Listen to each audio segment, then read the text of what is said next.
அதே போன்று விஜய் போட்டியிட்ட பெரம்பூர் தொகுதியில வாக்கு வித்தியாசம் அப்படிங்கிறது 23,000 இருக்கிறது. தாவேக முன்னிலையில் இருக்கிறது. திலகபாமா பெரிதும் எதிர்பார்க்கப்பட்ட ஒரு வேட்பாளராக இருந்தார். வெறும் 4,000 வாக்குகள் அப்படிங்கிறது தான் வந்து அவருக்கான வாக்குகளாக இருக்கிறது. திருச்சி கிழக்க பொறுத்த வரைக்கும் பார்த்தோம்னா தாவேக முன்னிலையில் இருக்கிறது. விஜய் 44,000 வாக்குகள் பெற்று முன்னிலையில் இருக்கிறார். திமுக 31,000 வாக்குகள் தான் வித்தியாசம்னு பார்த்தோம்னா 13,879. முதலமைச்சர் வேட்பாளர்கள் போட்டியிடக்கூடிய அந்த தொகுதிகளோட நிலவரத்தை பார்க்கிறோம். சீமான் 3ஆம் இடத்திற்கு காரைக்குடி தொகுதியில தள்ளப்பட்டிருக்கிறார். தாவேக தான் அங்கேயும் முன்னிலையில் இருக்கிறது. வாக்கு வித்தியாசம்னு பார்த்தோம்னா 21,854. தாவேக வேட்பாளர் பிரபு 46,000 வாக்குகள் வித்தியாசம் பெற்றிருக்கிறார். அந்த முன்னிலை நிலவரத்துல கிட்டத்தட்ட 21,800 வாக்குகள் அப்படிங்கிறது வித்தியாசமாக இருக்கிறது. இந்த நேரத்துல விடுதலை சிறுத்தைகளினுடைய திரு பாவலனை வரவேற்று உங்கள்ட்ட இருந்து நான் தொடங்குறேன். இப்போ ஜீவா ஒரு ஃபேக்டர் சொன்னார். அதாவது இதுவரைக்கும் இருக்கக்கூடிய அரசியல் வரையறை, அரசியலுக்கான அந்த சோ கால்டு புரோட்டோகால் ஃபார்முலா, இது எல்லாத்தையுமே விஜயனுடைய வருகை அப்படிங்கிறது பிரேக் பண்ணிருக்கு அப்படிங்கிற கருத்தை தான் நம்ம பார்க்கணுமா? திமுக அதிக கூட்டணி வைத்தது தான் வந்து அதனுடைய சறுக்கலுக்கு மிக முக்கியமான காரணம்ங்கிற கருத்தும் அரங்கத்தில் முன்வைக்கப்பட்டது. நீங்க எப்படி பார்க்குறீங்க? இல்லை, இந்த ஜனநாயகம் வந்து இவ்வளோ பெரிய கேலி கூத்தாம நினச்சி கூட பார்க்கவே இல்லை. இந்த மணல் வீடு கட்டின மாதிரி இருக்குது. இந்த தேர்தல் முடிவு என்பது ஒரு மணல் வீடு கட்டின மாதிரி இருக்குது. தாவேக்கால 43 பேர் வந்து கிரைம் ரெக்கார்டில் இருக்கிறாங்க. மாற்றத்தை கொடுக்க போகிறோன்னு விஜய் சொல்லிட்டு இருக்காரு. நான் நிறைய ஊடகங்களில் நான் சொன்னேன். நான் விஜய்க்கு கேள்வி கேட்டிருக்கேன், என்ன மாற்றத்தை கொடுக்க போகிறீங்க, என்ன மாற்றத்தை கொடுக்க? இது வரைக்கும் பக்தவச்சலம் காலத்திலிருந்து, குமாரசாமி ராஜா காலத்திலிருந்து, ஓமந்தூர் ராமசாமி ரெட்டியார் காலத்திலிருந்து முதலமைச்சராக இருந்தவங்க, அவங்கெல்லாம் செய்யாததை இவர் என்ன செய்ய போகிறான்னு நான் கேள்வி எழுப்பியிருக்கேன். இப்போ இது ஏதோ வந்து இவர் ஜீவா சொன்ன மாதிரி ஒரு விளையாட்டுத்தனமான ஒரு முடிவாக தான் அதை பார்க்க வேண்டியிருக்கு. புதுசாக வர்றாங்க, ஒரு திரைப்படத்தில் வரோம், எடுத்தெடுப்ப ஸ்டேட்டாக ஹீரோ, அடுத்து நான் சிஎம். இது இன்னைக்கு தமிழ்நாட்டில் அரங்கேறி இருக்கு. ஆக்ஷன் ஹீரோகளுக்கான ஒரு மண்ணா இது. இங்கே கொள்கை சார்ந்து, கோட்பாடு சார்ந்து, மாநில உரிமை சார்ந்து எந்த போராட்டமும் நடத்தக்கூடாது.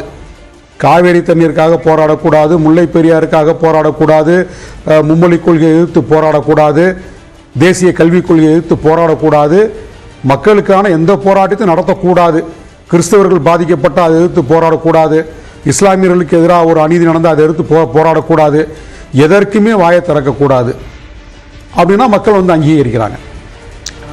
இது என்ன ஜனநாயகம் தெரியல. ஏதாவது ஒன்று செஞ்சுருக்கணும். தேர்தல் களம் அவங்களுக்கு புதுசு.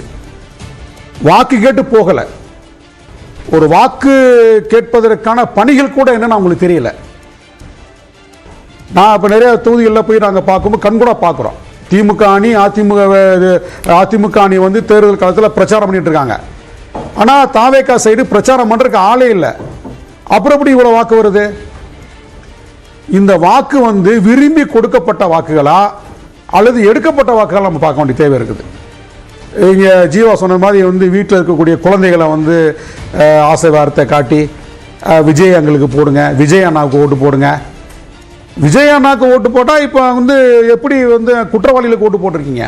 43 பேர் வந்து அந்த மாதிரி இன்ஃப்ளூயன்ஸ் பண்ணக்கூடிய ஓட்டு அப்படிங்கிறது இவ்வளவு பெரிய மாற்றத்தை நோக்கி நகர்த்துவதா இருக்குமா? ஒருவேளை காலங்காலமா திமுக அதிமுகல பல்வேறு பொறுப்புகள்ல இருந்து அதன் மூலமா எக்கனாமிக்கலி டெவலப் ஆன குடும்பம், பொருளாதாரத்தில் மேம்பட்ட குடும்பத்தை சேர்ந்த வாரிசுகளை இன்னைக்கு வந்து விசில் சின்னத்துக்கு ஓட்டு போடுறாங்கன்னா அவங்களுக்கு என்ன ஐடியாலஜி இருக்கு, என்ன தொலைநோக்கு பார்வை இருக்கு?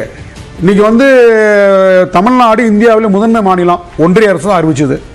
ஒன்றிய அரசு துறை தானே சொல்லிச்சு. பொருளாதார வளர்ச்சியில், தனிநபருடைய வருமானத்தில், கல்வி கட்டமைப்பில், மருத்துவ கட்டமைப்பில் இந்தியாவுக்கு ரோல் மாடலாக தமிழ்நாடு தான் இருக்குன்னு சொல்கிறாங்க. இந்த 5 ஆண்டுகளில் திமுக அரசு வந்து ஏகப்பட்ட சாதனைகளை வந்து கொடுத்துருக்கு.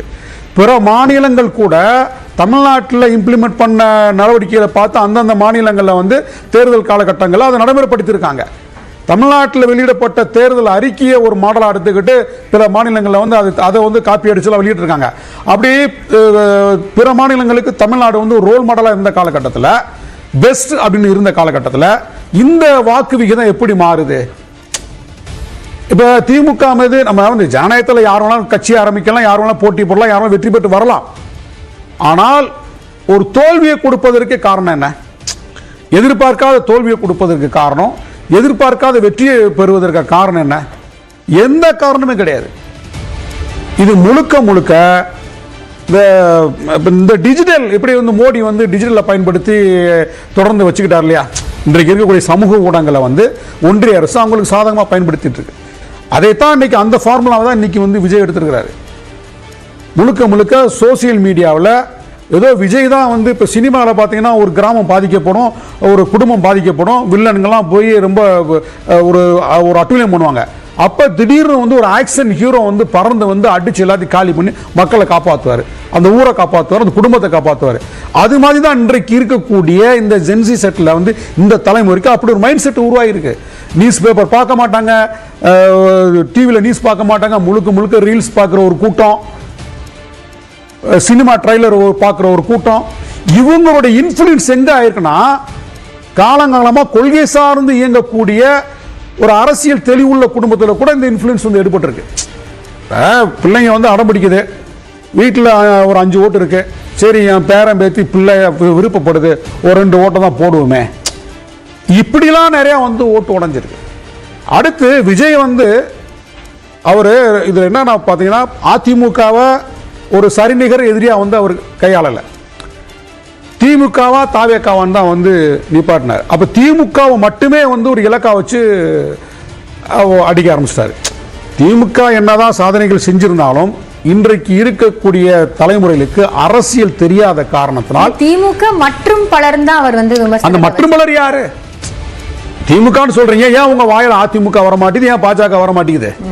மற்றும் பலர்னா அந்த XRY யாரு? அப்ப திமுக மட்டும் தான் நீங்க முன்னாடி நிறுத்தீங்கன்னா, அரசியல் தெரியாத ஒரு கூட்டம், சினிமா மாயையில் இருக்கக்கூடிய ஒரு கூட்டம் இன்றைக்கு தாவேகா வந்து வெற்றி பெற வச்சிருக்கு. உங்க கட்சியில ரசிகர்களா இருந்தவங்க, அரசியல்னா என்னன்னு தெரியாதவங்க, கொள்கை கோட்பாடை பற்றி தெரியாதவங்க, மாநில சுயாட்சி பற்றி தெரியாதவங்க, மாநில உரிமைகளை பற்றி தெரியாதவங்க, மதம் சார்ந்து சாதி சார்ந்து எதுவுமே தெரியாதவங்க இன்றைக்கு வேட்பாளர், சட்டமன்ற உறுப்பினர், நாளைக்கு அவங்க தான் அமைச்சர். இன்னைக்கு வெற்றி பெற்ற பல பேர் அமைச்சருங்க. எப்படி ஒரு துறையை நடத்துவாங்க? ஒரு ஜீவா சொன்ன மாதிரி இன்னைக்கு திமுக அதிமுக ஜெயிச்சு உள்ள போறாங்க. அவங்களாம் ஏற்கனவே எக்ஸ்பீரியன்ஸான ஆட்கள், கேள்வி கேட்பாங்க. யாரா சொல்லுங்க, காவிரி தண்ணீர் சிக்கலை பத்தி பேச சொல்லுங்க, முல்லை பெரியாறுல எத்தனை அடி சுப்ரீம் கோர்ட்டை எத்தனை அடி உயரத்தில் வந்து கட்ட சொல்லி தீர்ப்பு சொல்ல சொல்லுங்க, நான் காவிரி நடுவர் மன்றம் என்ன தீர்ப்பு வழங்கி சொல்ல சொல்லுங்க, பேச சொல்லுங்க. எதுவுமே தெரியாது. அப்போ மாற்றம் மாற்றம் மாற்றம் சொல்லி இன்றைக்கு இருக்கக்கூடிய சமூக ஊடகங்களை பயன்படுத்தி அரசியலே தெரியாத ஒரு கூட்டத்தை வந்து தவறா வழிநடத்தி குடும்பம் வரைக்கும் போய் குடும்பத்தில் இருக்கக்கூடிய காலங்காலமா வந்து கொள்கை சார்ந்த வாக்காளர் கூட நீங்க சிதைச்சு உடைச்சு உண்ணலாமாக்கிட்டீங்க. இது உண்மைக்கே வந்து தமிழ்நாட்டிற்கு இந்த தீர்ப்பு மிகப்பெரிய ஒரு ஆபத்தை தான் கொடுக்கும். இது வந்து எப்படி நடத்த, ஏன்னா வந்து இன்னைக்கு ஏற்கனவே வந்து தமிழ்நாடுனால ஒன்றிய அரசுக்கு ஆகாது, தமிழ்நாடுனால ஒன்றிய அரசுக்கு ஆகாது. நீங்க எப்படி வந்து இந்த தமிழ்நாட்டை நடத்துறதுக்கு, இந்த துறைகளை நடத்துறதுக்கு எங்க இருந்து வந்து எக்கனாமிக்கல் சோர்சஸ் எங்க இருந்து கொண்டு வர போறீங்க? அதுக்கான இன்ஃப்ராஸ்ட்ரக்சர் நீங்க எங்க இருந்து எடுப்பீங்க? யார் இருக்கா உங்களை வழி நடத்துறதுக்கு? யார் இருக்கா? இல்ல இதெல்லாம் ஒரு கட்சி யோசிக்காம வந்து அரசியல் நோக்கி நகரக்கூடிய ஒரு சூழல், இல்ல அரசியல் தான் வாழ்க்கை அப்படின்னு வந்திருக்க வாய்ப்பு இருக்குமா? இந்த அடிப்படையான விஷயங்களை அவங்க சைட்ல இருந்து கவனிச்சிருப்பாங்க. நான் உங்களோட முதற்கட்ட விஜயகாந்த் வந்து ஒரு ஆக்ஷன் ஹீரோ தாங்க. அவர் காலகட்டங்களில் சோசியல் மீடியா இல்லை. விஜய் வந்து ஒரு ஆக்ஷன் ஹீரோ, சோசியல் மீடியா இருக்கு, சரியா பயன்படுத்திக்கிட்டாங்க. மக்கள்கிட்ட நேரடியா சென்று எந்த விதமான தொடர்பும் இல்லாமலேயே வெற்றி பெற்று வர்றாங்க. இதுக்கு என்ன காரணமா இருக்கும்? இன்னைக்கு இருக்கக்கூடிய இந்த சமூக ஊடகங்கள்ல இந்த டிஜிட்டல் வேர்ல்டை வந்து அவங்க சரியா பயன்படுத்திக்கிட்டாங்க. இது ஜனநாயகத்துக்கு